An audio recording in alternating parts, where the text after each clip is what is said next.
মানুষ দেখতে পাচ্ছি যে তারা তাদের স্থায়ী বাড়ি।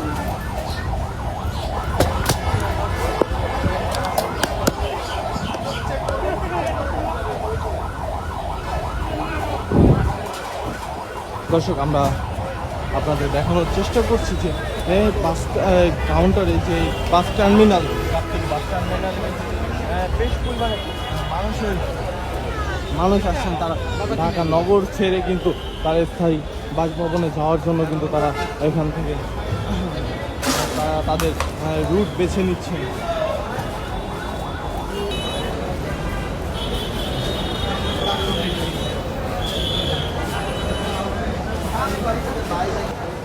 তারা কিন্তু আজকে সকাল থেকেই আপনারা দেখতে পাচ্ছি যে বাস টার্মিনালে যে কাউন্টারে কিন্তু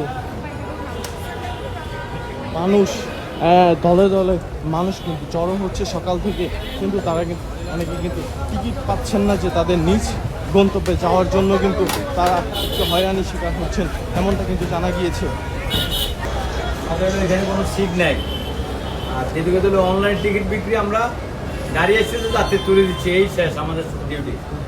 এখন যদি আজকে যদি কোনো যাত্রী আসে টিকিট কাটতে, তাহলে কি তারা টিকিট পাবে কিনা? আমার কাছে নেই, অন্যটা করতে পারি না। আপনার কাছে কোনো টিকিট নেই? যাওয়ার জন্য চেষ্টা করতেছি, টিকিট খুঁজতে বা খুঁজতেছি, পাচ্ছি না আর কি। ধন্যবাদ ভাই।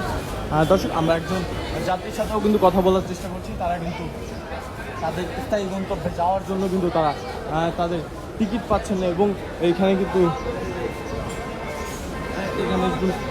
অনেক যাত্রী রয়েছেন যারা ঢাকা নগর ছেড়ে কিন্তু এই পবিত্র ঈদুল আজহাকে উপলক্ষ করে তারা তাদের স্থায়ী বাসভবনে